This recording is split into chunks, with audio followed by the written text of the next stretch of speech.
Assalamualaikum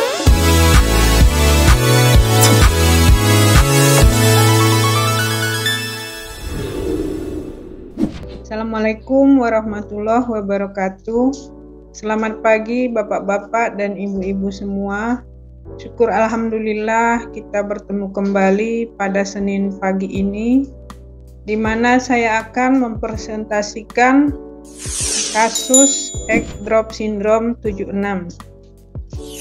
Egg drop syndrome 76 ditemukan oleh Van Eyck di Belanda pada tahun 1976.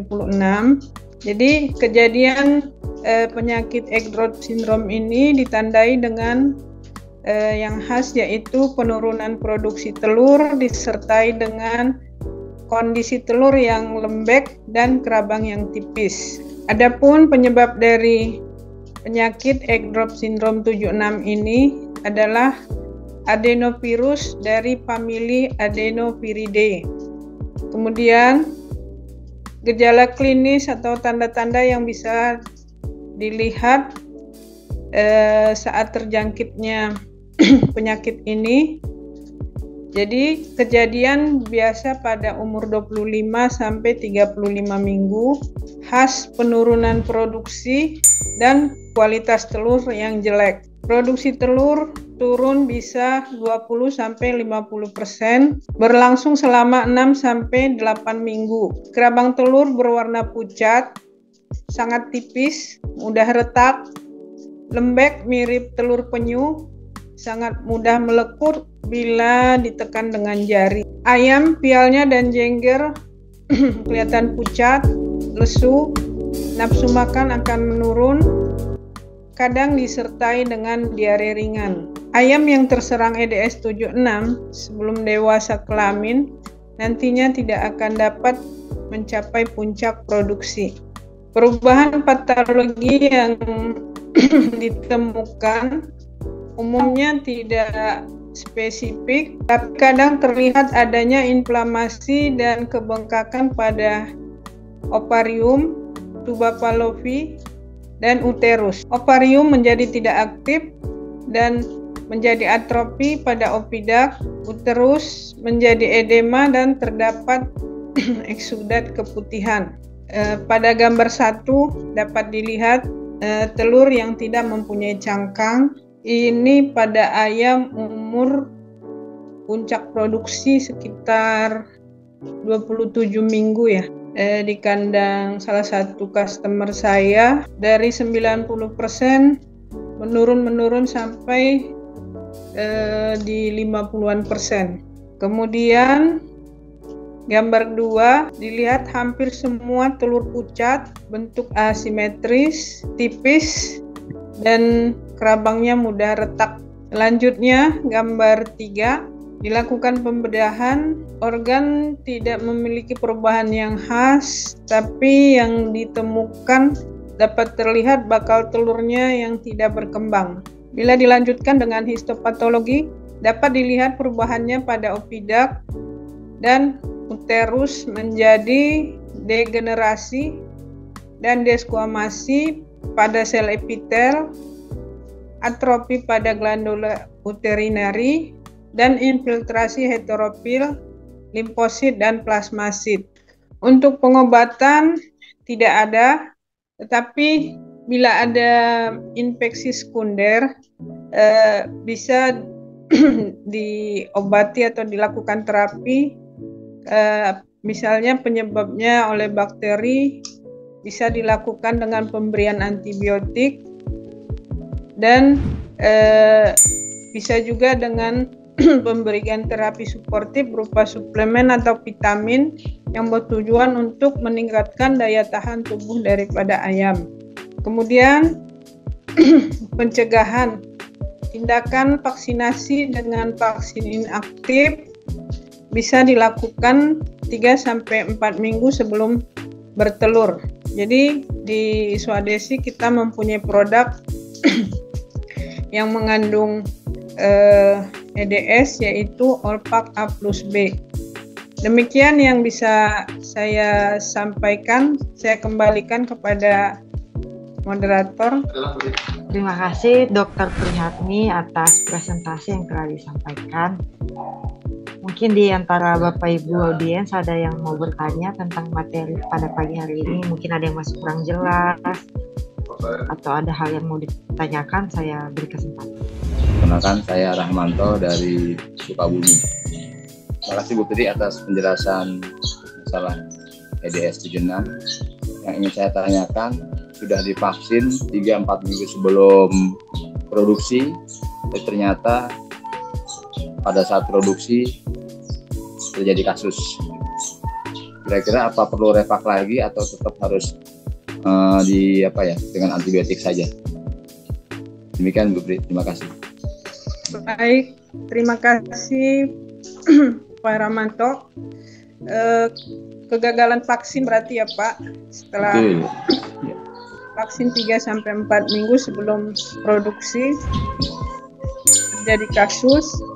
Jadi kalau menurut saya sebenarnya tidak perlu vaksin ulang, karena kalau dalam kondisi ayam masih sakit kita vaksin juga tentu akan memperparah keadaan dari ayam tersebut.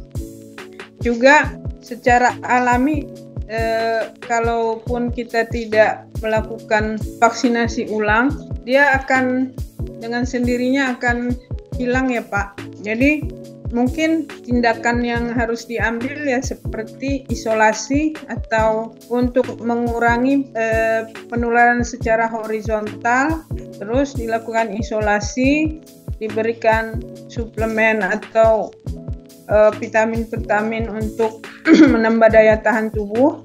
Tadi kalau kata Pak Ramanto cukup dikasih antibiotik kalau dia disertai dengan infeksi sekunder Pak. Itu bagus juga untuk diberi antibiotik. Jadi tidak memperparah keadaan dari ayam yang terjangkit kasus EDS ini. Begitu Pak Ramanto. Baik Bu Pri, jadi jangan putus asa terus di akhir ayamnya ya. Sayang nanti ya. Iya Pak. Di langganan saya itu sudah capai lagi ke 80% dalam 3 minggu ya, sebulan. Tapi memang pas kasus yang di langganan saya itu ada infeksi H9 AI Pak. Jadi EDS-nya tidak berdiri sendiri. Tapi syukurnya alhamdulillah masih bisa capai lagi ke 80%. Baik Bu Pri, terima kasih atas penjelasannya. Terima kasih Pak Ramanto atas pertanyaan dan sudah dijawab oleh Dokter Prihatmi ya. Mungkin Bapak Ibu yang lain masih ada yang mau ditanyakan lagi terkait materi yang dipresentasikan oleh Dokter Prihatmi. Saya persilahkan. Saya Mbak Ita. Ya, silahkan Bapak Makmur. Baik, terima kasih. Selamat pagi Bu Pri. Saya Makmur dari Bogor. Ada yang ingin saya tanyakan, ada sedikit. Kalau misalnya untuk mengetahui bahwa itu EDS selain daripada tadi ciri-ciri telur ataupun apa, pada saat kita bedah bangkai ada nggak ciri khas daripada EDS gitu? Gitu aja Bu, terima kasih. Ya Pak Makmur, kalau bedah bangkai yang seperti saya alami tadi itu benar-benar tidak ada ciri apa yang menciri khas banget. Yang saya temukan itu kan tidak ada perkembangan dari sel-sel telurnya. Jadi bisa dikata atrofi karena umur produksi sekitar 27 minggu dia masih belum ada perkembangan sama sekali. Cuman dari tadi telur penyu itu aja sih saya yang mendasari kalau itu merupakan diagnosa dari penyakit EDS. Tetapi kita ada diagnosa banding ya Pak yang mengarah ke ciri-ciri yang umum tadi seperti telur pucat, putih, yang begitu seperti IB, AI. Jadi kita melakukan tindakan selanjutnya yaitu titer Pak. Iya. Titer. EDS-nya di titer, AI-nya juga. Jadi nanti hasil lab itu juga bisa lebih memperkuat diagnosa kita.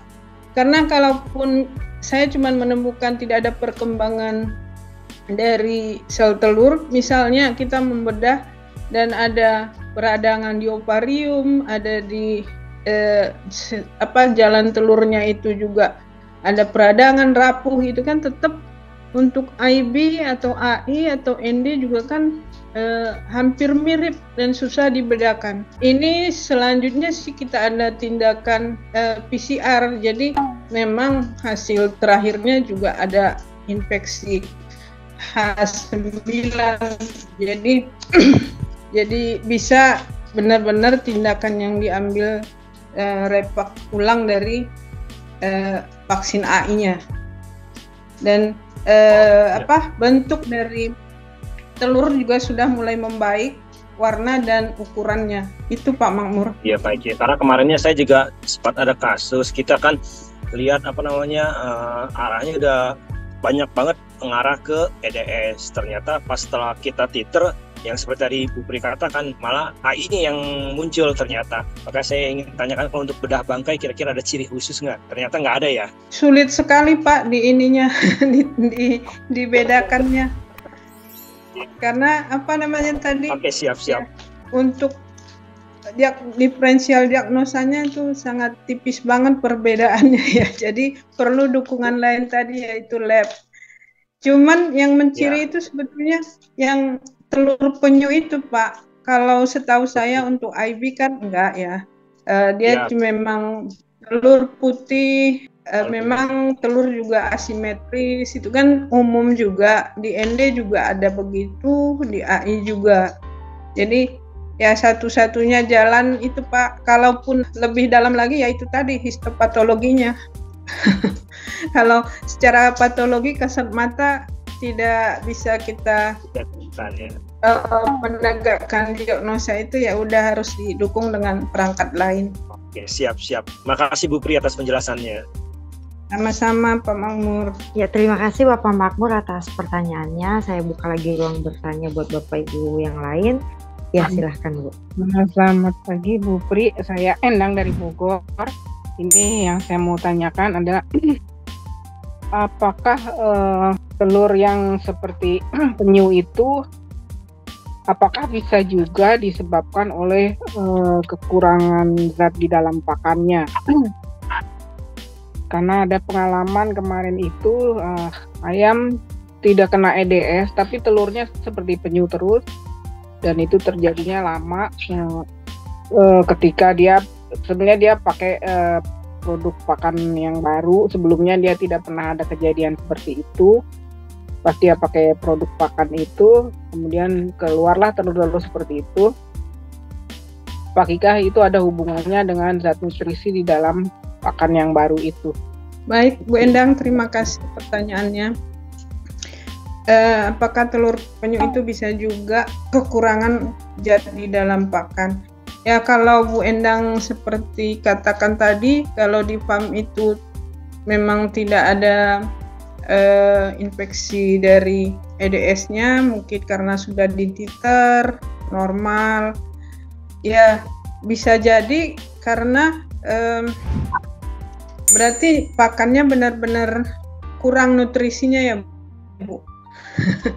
Sampai tidak bisa membentuk cangkang dari telur. Jadi bisa komplain ke produksi ini ya, produsen pakannya, dan dengan menyertakan hasil dari lab pemeriksaan EDS-nya. Kan kalau kita ketahui pembentukan cangkang itu kan sepertinya itu pada malam hari, banyak juga bisa jadi juga ada gangguan dari luar, tapi memang yang harus benar-benar istilahnya ya, gangguan yang sangat keras gitu ya, sehingga ayam tidak